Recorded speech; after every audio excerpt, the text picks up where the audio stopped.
Hi guys, ಅಸ್ಸಲಾಮು ಅಲೈಕುಮ್. Welcome back to Rajni's food court. ಇವತ್ತು ನಾನು ಹಳ್ಳಿ ಸ್ಟೈಲಲ್ಲಿ, ಅಂದರೆ ಹಳ್ಳಿ ಕಡೆಯಲ್ಲಿ ಯಾವ ರೀತಿ ಮಲಬಾರ್ ಸ್ಪೆಷಲ್ ದಮ್ ಬಿರಿಯಾನಿ ಚಿಕನ್ ಅದು ಮಾಡೋದು ಅಂತ ಹೇಳ್ತೇನೆ. ಸೊ ಅದಕ್ಕೋಸ್ಕರ ನಾನಿವಾಗ ಒಂದು ಮೀಡಿಯಮ್ ಸೈಜ್ ಅದು 8ರಿಂದ 9 ಟೊಮೆಟೊ, ಸೇಮ್ 8ರಿಂದ 9 ಆನಿಯನ್, ಮತ್ತು ಒಂದು 8ರಿಂದ 9 ಗ್ರೀನ್ ಚಿಲ್ಲಿ. ಅದು ಸ್ಪೈಸಿ ಖಾರ ಇಲ್ಲ ಅಷ್ಟು, ಸೊ ಅದಕ್ಕೋಸ್ಕರ ಖಾರ ಇದ್ದರೆ ಸ್ವಲ್ಪ ಕಡಿಮೆ ತಗೊಳ್ಬೋದು. ಅದನ್ನು ತಗೊಂಡಿದ್ದೇನೆ. ಅದನ್ನು ತಿನ್ನಾಗಿ ಕಟ್ ಮಾಡಬೇಕು.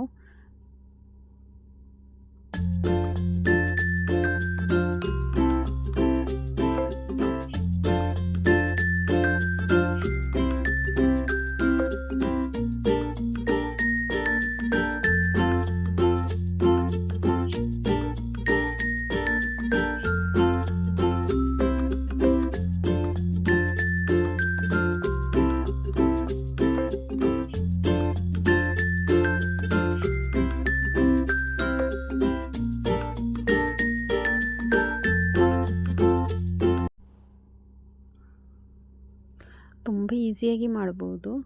ಸೊ ಅದು ಸ್ಲೈಸ್ ಮಾಡಿ ಕಟ್ ಮಾಡಿದ್ದಂತಹ ಟೊಮೆಟೊ ಮತ್ತು ಆನಿಯನ್ನ ಕುಕ್ಕರಲ್ಲಿ ಹಾಕಿ ಒಂದು 4 to 5 ವಿಸಿಲ್ ಮಾಡಿದರೆ ಬೇಗ ಸಾಫ್ಟಾಗಿ ಬರ್ತದೆ. ಸ್ವಲ್ಪ ಸಾಲ್ಟು ಕೂಡ ಹಾಕಬೇಕು. ನಾನೀಗ ಹಾಗೆ ಮಾಡಲಿಲ್ಲ, ನಾನು ಡೈರೆಕ್ಟ್ ಒಂದು ಬಾಣಲೆಯಲ್ಲಿ ಹಾಕಿ ಮಾಡುವಂಥದ್ದು. ಅದಕ್ಕೋಸ್ಕರ ಸನ್ಫ್ಲವರ್ ಆಯಿಲ್ ತಗೊಂಡಿದ್ದೇನೆ. ಗ್ರೀನ್ ಚಿಲ್ಲಿಗೆ ಸ್ವಲ್ಪ ಗೋಡಂಬಿ ಹಾಕಿದ್ದೇನೆ. ಗೋಡಂಬಿ ಹಾಕಿ ಪೇಸ್ಟ್ ಮಾಡಿದ್ದೇನೆ. ಮತ್ತು 1 ಕಪ್ಪಷ್ಟು ಕೊರಿಯಂಡರ್ ಲೀವ್ಸ್ ಮತ್ತು 1 ಕಪ್ಪಷ್ಟು ಪುದೀನ ಲೀವ್ಸ್ ತಗೊಂಡಿದ್ದೇನೆ. ಇದು ಮಸಾಲೆಗೆ ಹಾಕಲಿಕ್ಕೆ. ಮತ್ತು ಗಾರ್ನಿಷಿಗೆ ಬೇರೆ 1 ಕಪ್ಪಷ್ಟು ಪುದೀನ ಮತ್ತು 1 ಕಪ್ ಕೊರಿಯಂಡರ್ ಲೀವ್ಸ್ ತಗೊಂಡಿದ್ದೇನೆ.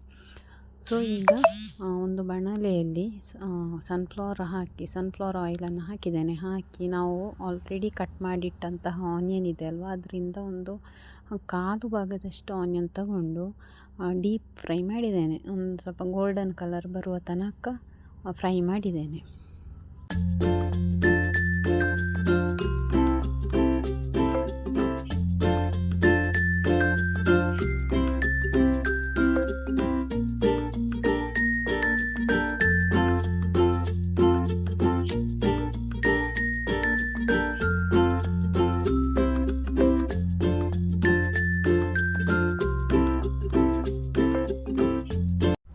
ಆಲ್ಮೋಸ್ಟ್ ಫ್ರೈ ಮಾಡಿ ಆಗಿದೆ ನೋಡಿ, ಈ ರೀತಿ ಬಂದಿದೆ. ಸೊ ಇನ್ನು ನಿಮಗೆ ಬೇಕು ಅಂತೇಳಿದರೆ ಗೋಡಂಬಿ ಮತ್ತು ಕಿಸ್ಮಿಸ್ 2 ಕೂಡ, ಒಣ ದ್ರಾಕ್ಷಿ ಕೂಡ ಫ್ರೈ ಮಾಡಿ ಇಟ್ಕೊಳ್ಬೋದು. ನಾನು ಮಾಡಲಿಲ್ಲ, ಸೊ ಅದು ಗಾರ್ನಿಷಿಗೆ ಬೇಕಾಗ್ತದೆ. ಸೊ ಈಗ ಒಂದು ಬಾಣಲೆಯನ್ನು ತಗೊಂಡು, ನಾನ್ ಸ್ಟಿಕ್ ಕೂಡ ತಗೊಳ್ಬೋದು. ಸೊ ನಾನು ನಾನ್ ಸ್ಟಿಕ್ ತಗೊಳ್ಳಿಲ್ಲ. ಸೊ ಅದಕ್ಕೆ ಸನ್ಫ್ಲವರ್ ಆಯಿಲ್ ಅಂತ ಹೇಳಿದರೆ, ಈಗ ಆನಿಯನ್ ಫ್ರೈ ಮಾಡಿದಂತಹ ಆಯಿಲನ್ನು ತಗೊಂಡು ಅದೇ ಆಯಿಲನ್ನು ಇದಕ್ಕೆ ಹಾಕಿದ್ದೇನೆ. ಹಾಕಿ ಆನಿಯನ್ ಹಾಕಿ ಫ್ರೈ ಮಾಡಿದ್ದೇನೆ. ಸೊ ಅದಕ್ಕೆ ಸ್ವಲ್ಪ ಜಿಂಜರ್ ಗಾರ್ಲಿಕ್, ಒಂದು 2 ಟೇಬಲ್ ಸ್ಪೂನಷ್ಟು ಜಿಂಜರ್ ಮತ್ತು ಗಾರ್ಲಿಕ್ ಒಟ್ಟಿಗೆ ಮಾಡಿದಂತಹ ಪೇಸ್ಟನ್ನು ಹಾಕಿದ್ದೇನೆ. ಅದರ ಹಸಿ ಸ್ಮೆಲ್ ಹೋಗಬೇಕು. ಅದು ಹಸಿ ಸ್ಮೆಲ್ ಹೋಗದಿದ್ದರೆ ಬಿರಿಯಾನಿಯಲ್ಲಿ ಅದೇ ಫಸ್ಟ್ ಬಂದು ನಿಲ್ತದೆ. ಸೊ ಅದಕ್ಕೋಸ್ಕರ ಹಸಿ ಸ್ಮೆಲ್ ಹೋಗೋ ತನಕ ಮೀಡಿಯಮ್ ಟು ಲೋ ಫ್ಲೇಮಲ್ಲಿ ಇಟ್ಟು ಫ್ರೈ ಮಾಡಬೇಕು. ಸೊ ಈಗ ನಾನು ಸಾಲ್ಟ್ ಹಾಕಿದ್ದೇನೆ, ಸ್ವಲ್ಪ ಬೇಗ ಸಾಫ್ಟ್ ಆಗ್ತದೆ. ಸೊ ಆನಿಯನ್ ಸಾಫ್ಟ್ ಆಗುವ ತನಕ ನೀವು ಫ್ರೈ ಮಾಡ್ತಾ ಇರಬೇಕು. ಇಲ್ಲಂತೇಳಿದರೆ ಅದನ್ನು ಸ್ವಲ್ಪ ಮುಚ್ಚಿಡಬೇಕು. ಮುಚ್ಚಿಟ್ಟರೆ ಬೇಗ ಫ್ರೈ ಆಗ್ತದೆ. ಈಗ ನಾನು ಮಸಾಲೆ ಒಂದು 2 ಟೇಬಲ್ ಸ್ಪೂನಷ್ಟು ಚಿಕನ್ ಮಸಾಲ, 1 ಟೇಬಲ್ ಸ್ಪೂನಷ್ಟು ಬಿರಿಯಾನಿ ಮಸಾಲ, ಒಂದು ಅರ್ಧ ಟೇಬಲ್ ಸ್ಪೂನಷ್ಟು ಗರಂ ಮಸಾಲ, ಅರ್ಧ ಟೇಬಲ್ ಸ್ಪೂನ್ ಪೆಪ್ಪರ್ ಮತ್ತು ಒಂದು 1/4 ಟೇಬಲ್ ಸ್ಪೂನಷ್ಟು ಟರ್ಮರಿಕ್ ಪೌಡರನ್ನು ತಗೊಂಡಿದ್ದೇನೆ. ಪೌಡರ್ಸ್ ಎಲ್ಲ ಒಟ್ಟಿಗೆ ಹಾಕಿದ್ದೇನೆ. ಈಗ ಫ್ಲೇಮನ್ನು ಲೋ ಫ್ಲೇಮಲ್ಲಿ ಇಟ್ಟು ಚೆಂದ ಫ್ರೈ ಮಾಡಿ. ಈಗ ನೀರೆಂತ ಹಾಕಲಿಕ್ಕೆ ಹೋಗಬೇಡಿ, ಹಾಗೆ ಫ್ರೈ ಮಾಡಿ. ಅದು ಟೊಮೆಟೊ ಹಾಕುವಾಗ ಅದು ಸರಿಯಾಗ್ತದೆ. ಸೊ ಈ ಟೈಮಲ್ಲಿ ಒಂದು ಅರ್ಧ ಲೈಮ್ ನಿಂಬೆ ರಸವನ್ನು ಸೇರಿಸಿದ್ದೇನೆ. ಚೆಂದ ಫ್ರೈ ಮಾಡಿದ ನಂತರ ಈಗ ಇದಕ್ಕೆ ಟೊಮೆಟೊ ಹಾಕಬೇಕು.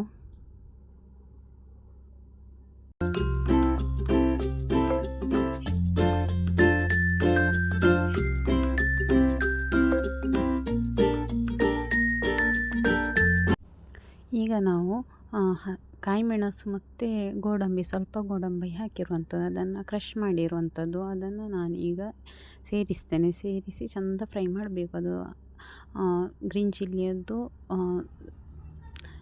ಹಸಿ ಸ್ಮೆಲ್ ಕೂಡ ಹೋಗಬೇಕು. ಅಲ್ಲಿ ತನಕ ಲೋ ಫ್ಲೇಮಲ್ಲೇ ಫ್ರೈ ಮಾಡಿ.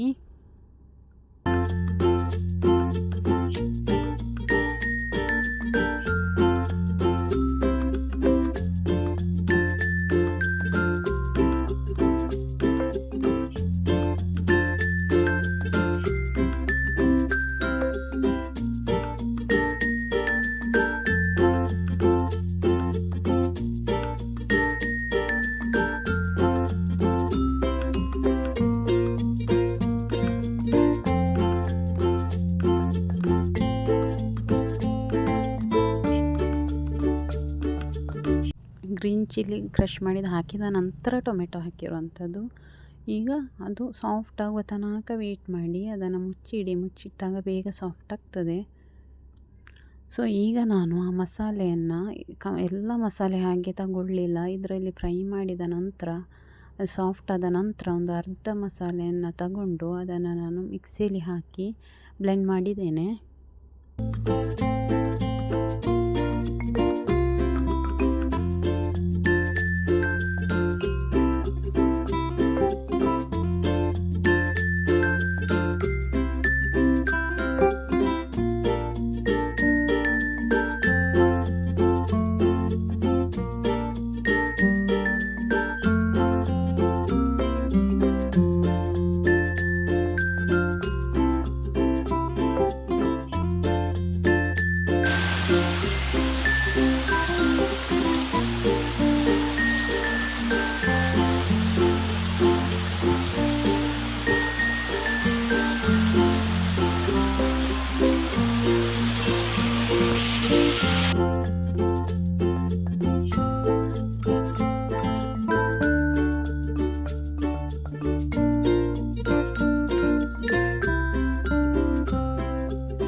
ಈಗ ನೋಡಿ ಟೊಮೆಟೊ ಕೂಡ ಸಾಫ್ಟಾಗಿದೆ ಮತ್ತು ಆಯಿಲ್ ಬಿಟ್ಟಿದೆ. ಆಯಿಲ್ ಬಿಡುವ ತನಕ ನೀವು ಫ್ರೈ ಮಾಡ್ತಾನೇ ಇರಬೇಕು.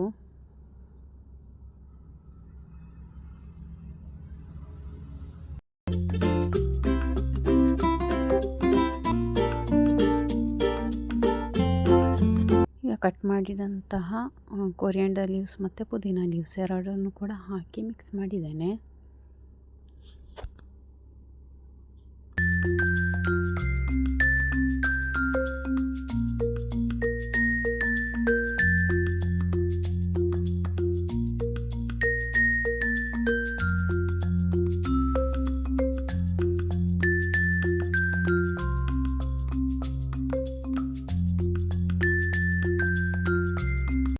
ಲಾಸ್ಟಿಗೆ ನಾನು ಇದು ಕಸೂರಿ ಮೇಥಿ ಇದನ್ನು ಹಾಕ್ತಾ ಇದ್ದೇನೆ. ಅದನ್ನು ಹುಡಿ ಮಾಡಿ ಹಾಕಿದ್ದೇನೆ. ಒರಿಗ್ಯಾನೋ ಇದ್ದರೆ ಅದನ್ನು ಕೂಡ ಹಾಕ್ಬೋದು. ಮತ್ತು ಕರಿ ಲೀವ್ಸ್ ಹಾಕಿದ್ದೇನೆ, ಅದನ್ನು ಹೇಳಲಿಕ್ಕೆ ಮರ್ತೋಯ್ತು ನನಗೆ. ಕರಿ ಲೀವ್ಸ್ ಕೂಡ ಹಾಕಿದ್ದೇನೆ. ಮತ್ತು ನಾವು ಫ್ರೈ ಮಾಡಿದಂಥ ಆನಿಯನ್ ಉಂಟಲ್ಲ, ಅದನ್ನು ಸ್ವಲ್ಪ ತೆಗೆದು ಈ ಮಸಾಲೆಗೆ ಹಾಕಬೇಕು. ಅದು ತುಂಬ ಟೇಸ್ಟಿಯಾಗಿರ್ತದೆ.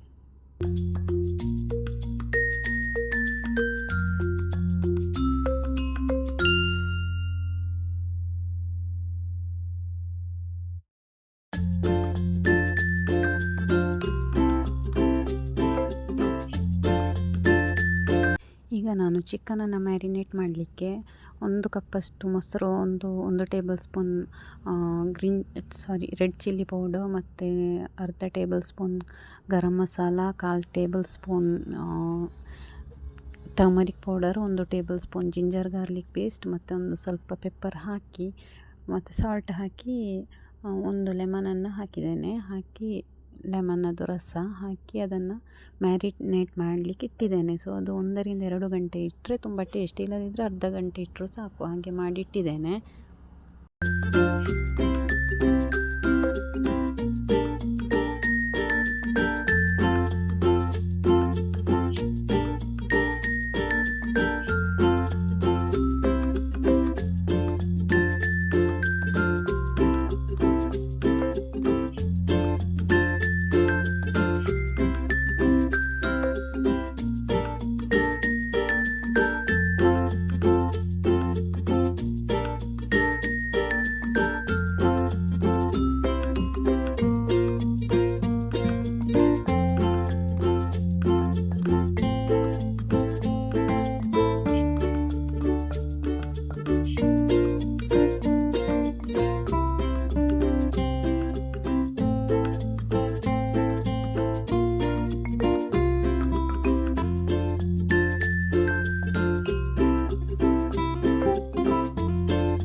ಈಗ ನಾನು ಅರ್ಧ ಮಸಾಲೆಯನ್ನು ನಾನು ಬ್ಲೆಂಡ್ ಮಾಡಿರುವಂಥದ್ದು ಅದನ್ನು ನಾನು ಈ ಟೈಮಲ್ಲಿ ಹಾಕ್ತೇನೆ. ಈಗ ನಾನು ಒಂದು ಅರ್ಧ ಲೆಮನ್ ರಸ ಕೂಡ ಪುನಃ ಹಾಕಿದ್ದೇನೆ.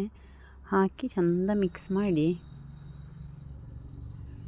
ಸ್ವಲ್ಪ ಪುದೀನ ಲೀವ್ಸ್ ಕೂಡ ಹಾಕಿದ್ದೇನೆ.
ಒಂದು ಅರ್ಧ ಕಪ್ಪಷ್ಟು ಮೊಸರು ಹಾಕಿದ್ದೇನೆ.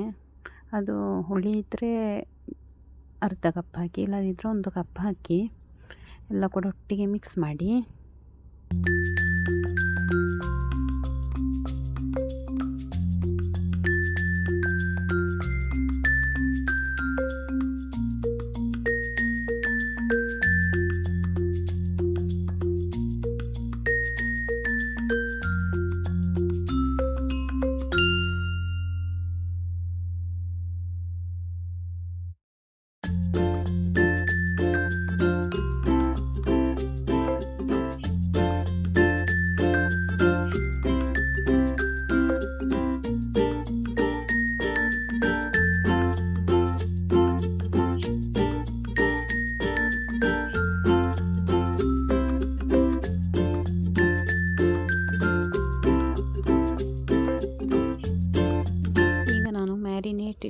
ಮಾಡಲಿಕ್ಕಿಟ್ಟಂತಹ ಚಿಕನನ್ನು ಈಗ ಸ್ವಲ್ಪ ಫ್ರೈ ಮಾಡ್ತೇನೆ. ಅಂದರೆ ಒಂದು 50% ಅಷ್ಟು ಮಾತ್ರ ಫ್ರೈ ಮಾಡುವಂಥದ್ದು. ಎಲ್ಲ ಕೂಡ ಒಮ್ಮೆ ಫ್ರೈ ಮಾಡಿ ತೆಗಿತೇನೆ. ಅಂದರೆ ತುಂಬ ಕೋಟಿಂಗೆಲ್ಲ ಬೇಡ. ಅಂದರೆ ಜಸ್ಟ್ ನಾನಾಗ ಹೇಳಿದ ಮಸಾಲೆ ಪೌಡರ್ಸ್ ಉಂಟಲ್ಲ ಅಷ್ಟರಲ್ಲಿ ಮಾತ್ರ ಸಾಕು. ಒಂದು ಈಗ ಕಾಣ್ತದಲ್ಲ ಇಷ್ಟು ಬೆಂದರೆ ಸಾಕು. ಈಗ ತೆಗೆದು ನಾನು ಸಪರೇಟ್ ಇಡ್ತೇನೆ. ಎಲ್ಲ ಕೂಡ ಎಲ್ಲ ಒಟ್ಟಿಗೆ ಮಾಡ್ಬೋದು. ನಾನು ಸ್ವಲ್ಪ ಸ್ವಲ್ಪ ಬ್ಯಾಚಾಗಿ ಮಾಡುವಂಥದ್ದು.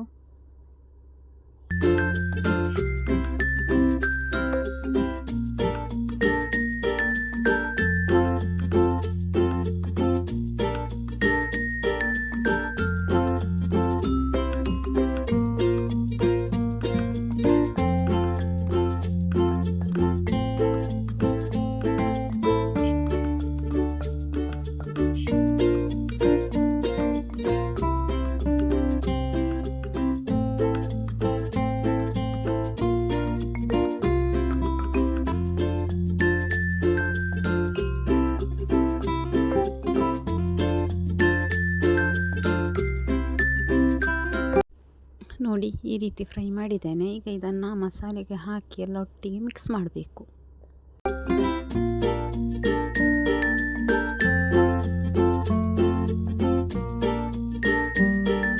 ಈಗ ಚಿಕನ್ ಆಲ್ರೆಡಿ ಒಂದು 25% ಇಂದ 50% ಫ್ರೈ ಮಾಡುವಾಗ ಬೆಂದಿದೆ. ಈಗ ಇದರಲ್ಲಿ ಒಂದು 25% ಮಾತ್ರ ಬೇಯಿಸಿದರೆ ಸಾಕು. ಇನ್ನು ದಮ್ ಹಾಕಲಿಕ್ಕೆ ಉಂಟು, ಇಲ್ಲದಿದ್ದರೆ ಅದು ಸಪರೇಟ್ ಆಗ್ತದೆ.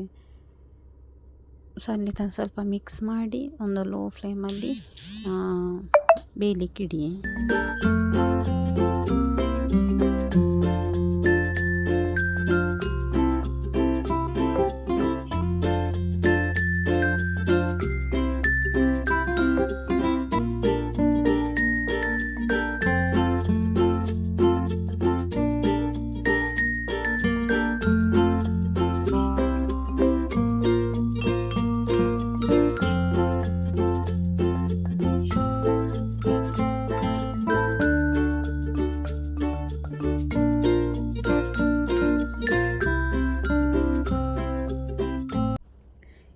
ನಾನು ಒಂದು ಪಾತ್ರೆಯಲ್ಲಿ ಗೀ ರೈಸ್ ಮಾಡಲಿಕ್ಕೆ ನೀರಿಟ್ಟಿದ್ದೇನೆ. ಸೊ ಅದಕ್ಕೆ ಸ್ವಲ್ಪ ಗೀ ಮತ್ತು ಹೋಲ್ ಸ್ಪೈಸಸ್ ಹಾಕಿದ್ದೇನೆ. ಹೋಲ್ ಸ್ಪೈಸಸ್ ಹಾಕಿ ಅಂದರೆ ಅದು ಅಕ್ಕಿ ನಾವು ಎಷ್ಟು ತಗೊಂಡಿದ್ದೇವೆ, 1 ಲೋಟ ಅಕ್ಕಿಗೆ 1.5 ಲೋಟ ನೀರಿನಂತೆ ಹಾಕಿ ಮಾಡಿಟ್ಟಿದ್ದೇನೆ.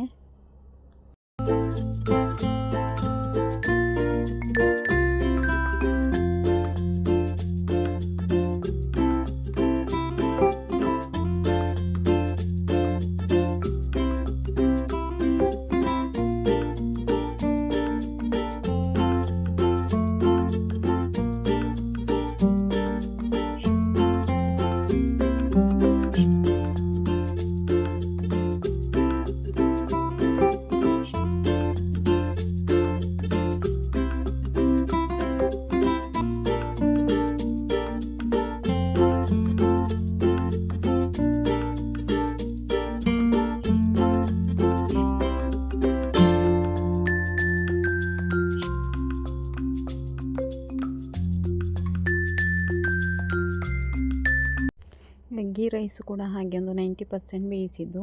ಈಗ ದಮ್ ಹಾಕಲಿಕ್ಕೆ ಲೋ ಫ್ಲೇಮಲ್ಲಿ ಪುನಃ ಮಸಾಲೆಯನ್ನು ಇಟ್ಟು ಈಗ ಲೇಯರ್ ಆಗಿ ಗೀ ರೈಸನ್ನು ಹಾಕಿದರೆ ಆಯಿತು. ಒಂದು ಲೇಯರ್ ಅಕ್ಕಿ ಹಾಕಿ ಅದರ ಮೇಲೆ ಸ್ವಲ್ಪ ಗೀ ಹಾಕಬೇಕು. ನಂತರ ಕೊರಿಯಂಡರ್ ಲೀವ್ಸ್ ಮತ್ತು ಪುದೀನ ಲೀವ್ಸ್ ಉಂಟಲ್ಲ ಅದನ್ನು ಹಾಕಿ ಅದರ ಮೇಲೆ ನಾವು ಫ್ರೈ ಮಾಡಿದಂತಹ ಆನಿಯನನ್ನು ಹಾಕಿ ಇನ್ನೊಂದು ಲೇಯರ್ ರೈಸ್ ಹಾಕಿದರೆ ಆಯಿತು. ನೋಡಿ ಈಗ ಕಾಣ್ತಾ ಉಂಟಲ್ಲ ಈ ರೀತಿ.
ಮತ್ತು ನಿಮಗೆ ಇಷ್ಟ ಇದ್ದರೆ ಬೇಕು ಅಂತ ಹೇಳಿದರೆ ಆರೆಂಜ್ ಫುಡ್ ಕಲರ್ ಕೂಡ ಹಾಕ್ಬೋದು.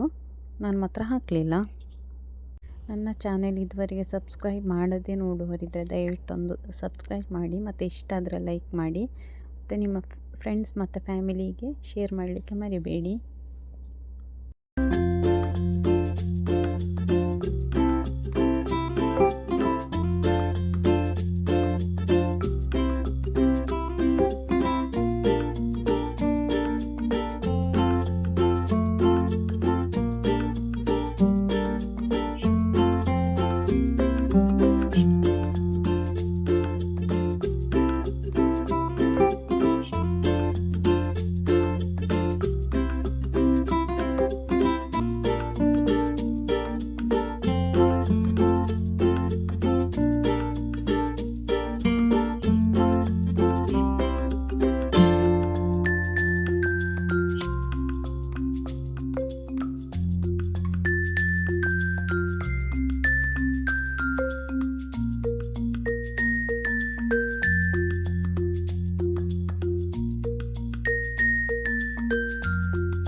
ಗಾರ್ನಿಷ್ ಮಾಡುವಾಗ ಒಂದು ಗ್ರೇಟೆಡ್ ಕ್ಯಾರೆಟ್ ಕೂಡ ತಗೊಂಡಿದ್ದೇನೆ, ಸ್ವಲ್ಪ ಅಂದರೆ ಕಲರ್ಫುಲ್ಲಾಗಿ ಕಾಣ್ತದೆ. ನಿಮಗೆ ಇಷ್ಟೆಲ್ಲ ಇದ್ದರೆ ಅದನ್ನು ಸ್ಕಿಪ್ ಮಾಡ್ಬೋದು.